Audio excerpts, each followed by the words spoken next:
Well, welcome to Strategy Saturday. I'm Charles Carillo, and today we're talking about how to reduce vacancy rates, whether you're managing a value-add deal, a small duplex, or maybe a large rental property. Here are some of the tactics that my team and I utilize to minimize our vacancy rates. So let's get started. Reducing vacancy is one of the best ways to maximize the NOI of your property, no matter what type of rental property investing strategy you are applying. A value-add renovation deal, a turnkey property, or maybe you purchase a property that was mismanaged and you're now getting it back on track. Reducing vacancy will be a significant part of the stabilization process. Now, as a side note, there are two types of vacancy. There's physical and there's economic vacancy. Now, you can check out episode SS238 to learn more about both of them in depth. But in this episode, we're going to be talking about reducing physical vacancy, which is what most people refer to when they simply say vacancy. So reducing vacancy is a two-pronged approach involving minimizing downtime between tenants and increasing the renewal rate of current tenants. And to learn more about understanding vacancy and make-ready costs, check out episode SS151. That's SS151. Making minor improvements in each of these will increase your bottom line and dramatically increase your property's value over several years. So here are some of the strategies that I've utilized to reduce vacancies in my properties. And we'll start off with renting to new tenants. So number one is property condition. So ensure the property is in good condition and the unit is ready for rent. Do not list or show the unit until it is 100% complete. In my experience, when I've showed or partially finished unit to prospective tenants, they've never rented them for one reason or another. And now I have a rule that we do not show any units that are not 100% ready for rent. Now, if you want to learn more about some renovations with high return on investment, check out episode SS230. That's SS230. But keep open lines of communication with your handyman to make sure that once the unit becomes vacant, they can start the make-ready process as soon as possible. And let them know not to show the unit, because there'll be people that come by, if they're on the street, they see work being done, they want to live in that neighborhood, and they'll pester your handyman or you to let them in and to see what's going on in there and what it looks like, and just tell them no one's allowed in there, and then to have them call the manager, or if you're the owner managing it, have them call you to set up a showing. Number two is effective advertising and marketing, and I really wanted to name this point consistent advertising and marketing and not effective. But when dealing with a smaller property, you hopefully won't have many vacancies. Hence, taking inquiries for occupied units wastes everyone's time, so you must turn marketing on and off as you go. And this differs from when we have, say, a syndicated 100+ unit property and we are consistently marketing, since there are always vacancies. There are always people moving in, there's always people moving out, and hence we need to make sure that we keep that flow of inquiries coming in so we can make sure those units are rented right as they're done being made ready. Now, effective marketing starts with an in-depth market research and competitive pricing. So inaccurate rental pricing usually decreases inquiries and prolongs vacancies, but can also harm renewals. It is not usual for tenants, especially tenants new to an area or tenants in a bind, to overpay when they move in. However, after a year, when they realize what else is the market has to offer, they probably won't renew. Number three is create quality listings and a marketing plan.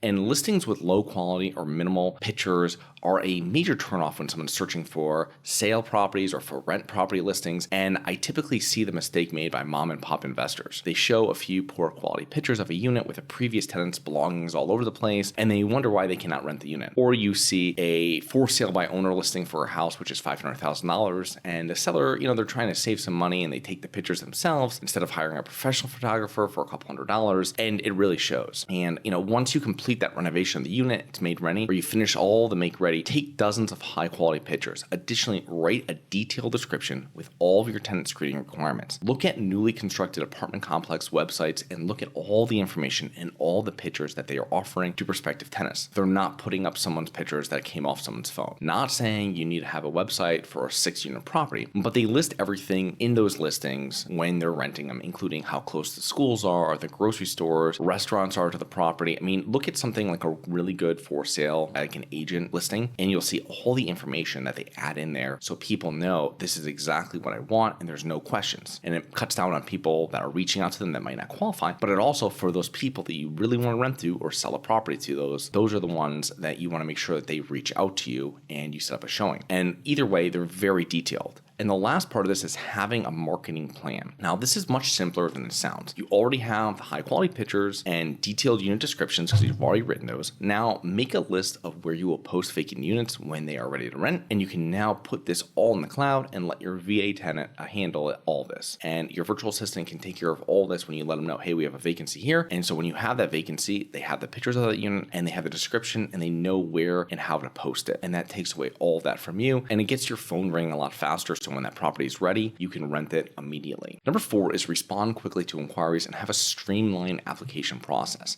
Now, when an inquiry comes in online or via phone, make sure someone is there to speak with them 7 days a week or reply quickly to their online inquiry. Now, I always set up group showings, splitting people up into 15-minute increments. And this is if you're not at the property. If you're at the property, you can show the property pretty much whenever. But if you're not at the property, you don't have on-site management. This is something where I send them up in groups because, most people or many people won't show. And lastly, I would not share the application link until you have pre-vetted the person. I don't want people applying and wasting money on applications if they don't meet your tenant requirements. It's a waste for everyone. You don't want anybody writing any bad reviews or doing anything negative because they already paid that application fee. When I've turned down tenants, which is very rare that have gone through the application process, in some situations I one time had 2 tenants that were applying at the same time, and I was new as a landlord, and I ended up just refunding someone back what they paid. It wasn't much money, but it was one of those things where I don't want any bad blood. I don't want any issues. You know what I mean? I knew it was my mistake. I shouldn't have taken 2 applications from people like that. And you'll have some people that put out all these applications. Once you find someone, you put them through the application,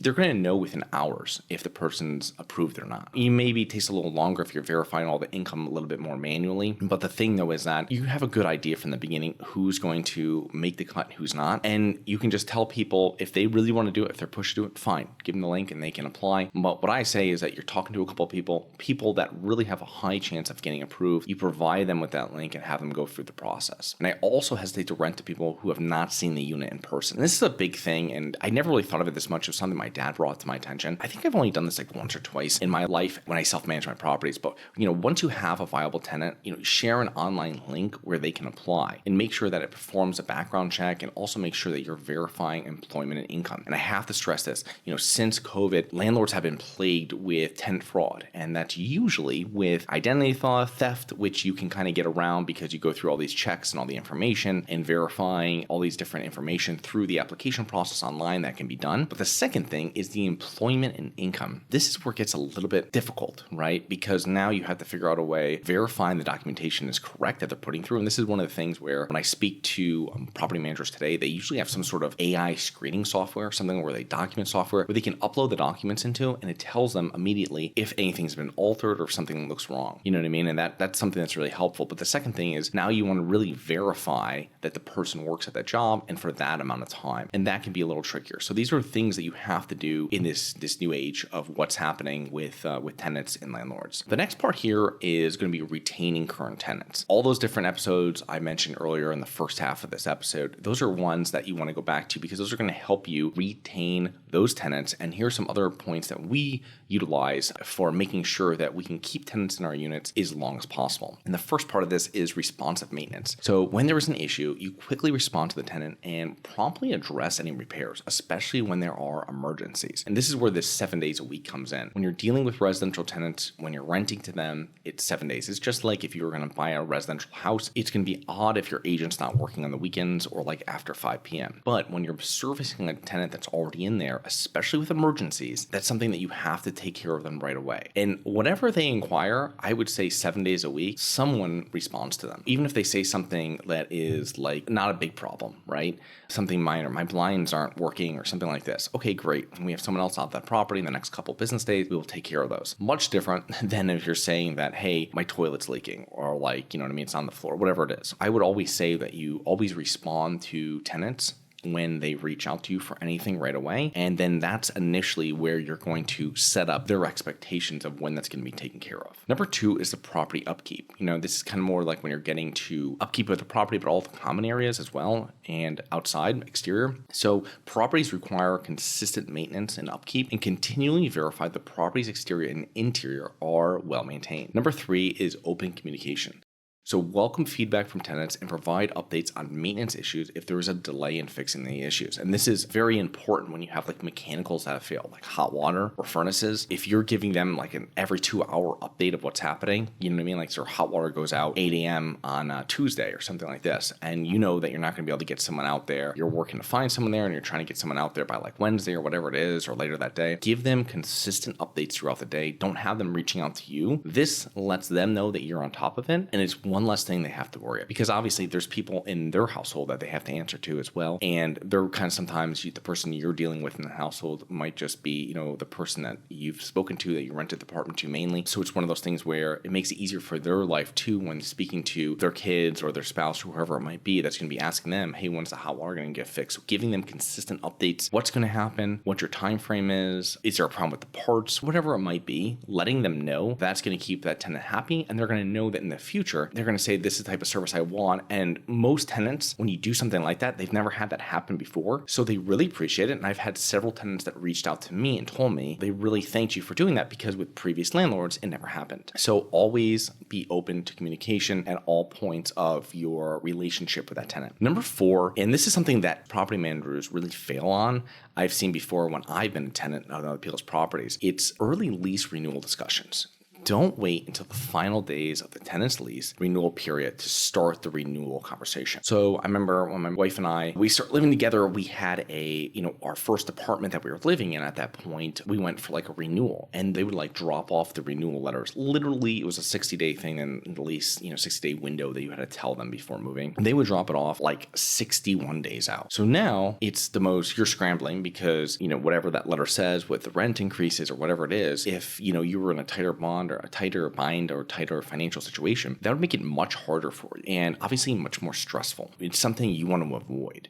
If on any part of that relationship, right? If I am the landlord and the property manager, I want to make sure that I've got that person locked in literally 3 months before their lease is up, right? To make sure everything runs smooth or see exactly what it is. Maybe they're trying to buy a house and they say, we can't sign for 12 months, but can we sign for 6 months? And you say, fine, we'll sign for 6 months. Then it goes month to month after that. Just letting you know, rent's going to go up 5% because it's now a 6-month lease, whatever the number is. And most people are going to agree to that because it just makes their life much easier. And in that scenario, that's something for you that you're going to know, okay, this cuts down, because even if they're not spending, you want to get as many months out of the tenant as possible in your property because that's going to cut down on the make ready. Now, if you can say, even if they just spend 18 months versus 12 at your property because they would have gone somewhere else maybe and done month to month, now you have 18 months where you're spreading over all that make ready costs that you've put in and everything else that you've invested into that apartment, getting prepped for that tenant. It's now been spread over many more months, which decreases daily cost of preparing that apartment. So that's really why our goal is really 24 months. If we can hit 24 months, we've done well with that tenant. But these are just things that start having that conversation before your tenants even think about the renewal. Because when they start renewing, then they're going to get on their phone, they're going to get on their computer, they're going to start looking at other places, they might tour some places. You want to get before all that happens. So the person has to rent for the most part, right? Very few people, they're going to just like buy a place right at the end of their first lease with you. You know what I mean? So the thing is, on that renewal, make sure that you're speaking to them, talk to them pricing up front. Don't be afraid to offer any type of renewal incentives or agree to replace like that stove that has been a consistent issue. And this is a win-win for both the tenant owner. Another thing I don't understand why people don't do. If you someone has a fridge that's literally on the fritz and you've sent out a couple people there to fix it and you're kind of like patching it and it's got to be repaired. Okay. So, you know what I mean? Whatever it is, it's an $800 fridge, whatever it is that you're getting for this person, go out, tell them, you know what I mean? You're going to put in this $1,000 fridge and then, if they resign, and you'll put it in like immediately. You're 90 days out, you'll put it in the next, week or 2 weeks, whatever it is, if they resign now. And once they resign, get that ordered and get that all set, ready to go. Don't wait until the renewal date comes up. Do it immediately. And that's a win-win because now you don't have to waste someone going out there. You have to pay them hourly. You have to deal with the disgruntled tenant, which is like, all these little things that people are renting because they don't want to deal with any of it. So make it better for them. And then they know that's the one thing that we had an issue with this property. Now it's taken care of. Now we don't have to do it. Reducing vacancies at your property is really the key to increasing your net income and its value. And many of these tactics take a little time to implement up front, but they will help you shave days and weeks off vacancies for years to come. So I hope you enjoyed. Please remember to rate, review, subscribe. Submit comments and potential show topics at globalinvestorspodcast.com. If you're interested in actively investing in real estate, please check out our courses and mentoring programs at syndicationsuperstars.com. That is syndicationsuperstars.com. Look forward to 2 more episodes next week. See you then. If you always want to invest in real estate, but didn't have the time, didn't know where to find the deals, couldn't get the funding, and didn't want tenants calling you? Since 2006, I've been buying income-producing properties in great locations that provide us with consistent passive income while we wait for appreciation in the future and take advantage of tax laws while we're waiting. And unlike your financial advisor, we invest alongside our investors in every property we purchase.